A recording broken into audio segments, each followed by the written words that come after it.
حضرت فاطمہ بنت قیس رضی اللہ تعالی عنہا بیان کرتی ہیں کہ میں نے رسول اللہ صلی اللہ علیہ وآلہ وسلم کے منادی کو سنا، وہ اعلان کر رہا تھا الصلاۃ جامعۃ، تم اس دوران میں نماز کے لیے نکلی اور رسول اللہ صلی اللہ علیہ وسلم کے ساتھ یعنی مردوں کے پیچھے عورتوں کی صف اول میں ظہر کی نماز ادا کی۔ آپ صلی اللہ علیہ وسلم نماز سے فارغ ہو کر ممبر پر بیٹھے، جبکہ اس دن سے پہلے سوائے جمعے کے ممبر پر نہیں چڑھتے تھے۔ آپ صلی اللہ علیہ وسلم کے چہرے پر اس وقت مسکراہٹ تھی۔ آپ صلی اللہ علیہ وآلہ وسلم نے فرمایا ہر شخص اپنی اپنی جگہ بیٹھا رہے، اور اس کے بعد آپ صلی اللہ علیہ وسلم نے فرمایا جانتے ہو میں نے تم کو کیوں جمع کیا ہے؟ انہوں نے عرض کیا کہ اللہ ورسولہ اعلم۔ آپ صلی اللہ علیہ وسلم نے فرمایا بخدا میں نے تم کو نہ تو مال وغیرہ کی تقسیم کے لیے جمع کیا ہے، نہ کسی جہاد کی تیاری کے لیے، بس صرف اس بات کے لیے جمع کیا ہے کہ تمیم داری پہلے نصرانی تھا، وہ آیا اور مسلمان ہو گیا اور مجھ سے ایک قصہ بیان کرتا ہے، میں اس سے خوش ہوا، میں چاہتا ہوں کہ تم سے بیان کروں جس سے تم کو میرے اس بیان کی تصدیق ہو جائے گی جو میں نے کبھی دجال کے متعلق تمہارے سامنے ذکر کیا تھا۔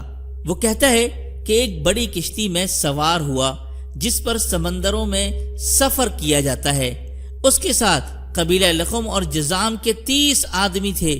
سمندر کا طوفان 1 ماہ تک اٹکا تماشا کرتا رہا، آخر مغربی جانب ان کو ایک جزیرہ نظر آیا جس کو دیکھ کر وہ بہت مسرور ہوئے اور چھوٹی کشتیوں میں بیٹھ کر اس جزیرے پر اتر گئے۔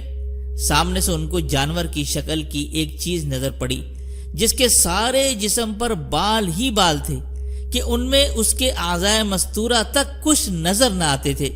لوگوں نے اس سے کہا کہ کمبخت تو کیا بلا ہے؟ وہ بولی میں دجال کی جاسوس ہوں، چلو اس گرجے میں، وہاں ایک شخص ہے جو تمہاری خبروں کا مشتاق ہے۔ یہ کہتے ہیں کہ جب اس نے ایک آدمی کا ذکر کیا تو اب ہم کو ڈر لگا کہ کہیں وہ کوئی جن نہ ہو۔ ہم لپک کر گرجے میں پہنچے تو ہم نے ایک بڑا قوی ہیکل شخص دیکھا کہ اس سے قبل ہم نے ویسا کوئی شخص نہیں دیکھا تھا۔ اس کے ہاتھ گردن سے ملا کر اور اس کے پیر گھٹنوں سے لے کر ٹخنوں تک لوہے کی زنجیروں سے نہایت مضبوطی سے جکڑے ہوئے تھے۔ ہم نے کہا تیرا ناس ہو، تو کون ہے؟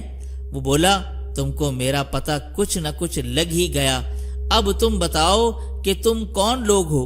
انہوں نے کہا کہ ہم عرب کے باشندے ہیں، ہم ایک بڑی کشتی میں سفر کر رہے تھے، سمندر میں طوفان آیا اور 1 ماہ تک رہا، اس کے بعد ہم اس جزیرے میں آئے تو ہمیں یہاں پر ایک جانور پر نظر پڑی جس کے تمام جسم پر بال ہی بال تھے۔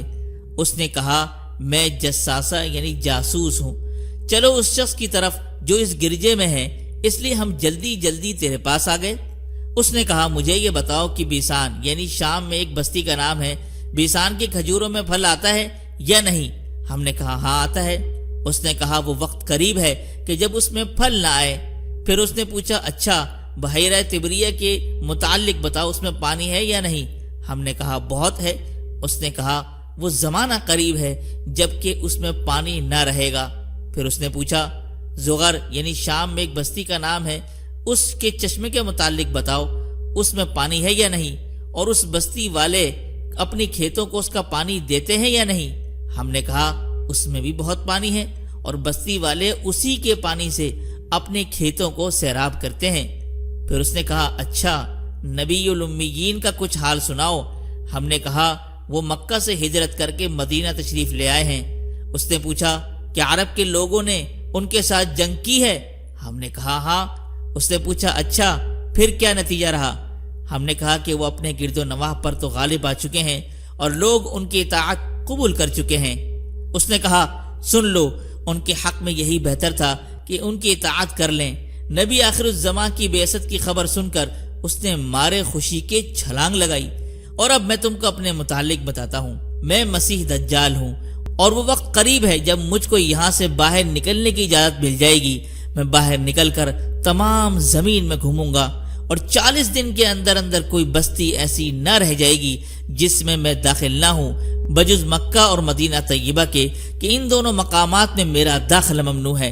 جب ان دونوں میں سے کسی بستی میں داخل ہونے کا ارادہ کروں گا، اس وقت ایک فرشتہ ہاتھ میں ننگی تلوار لیے سامنے آ کر مجھے داخل ہونے سے روک دے گا، اور ان مقامات کے جتنے راستے ہیں ان سب پر فرشتے ہوں گے جو ان کی حفاظت کر رہے ہوں گے۔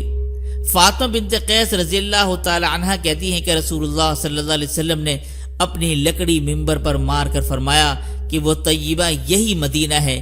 یہ جملہ 3 بار فرمایا کہ دیکھو کیا یہی بات میں نے تم سے بیان نہیں کی تھی؟ لوگوں نے کہا جی ہاں آپ نے بیان فرمائی تھی۔ اس کے بعد فرمایا دیکھو وہ بحر شام یا بحر یمن بلکہ مشرق کی جانب ہے، اور اسی طرف ہاتھ سے اشارہ فرمایا۔ اب ہم آپ کو بتاتے ہیں خروج دجال کا زمانہ کیا ہوگا۔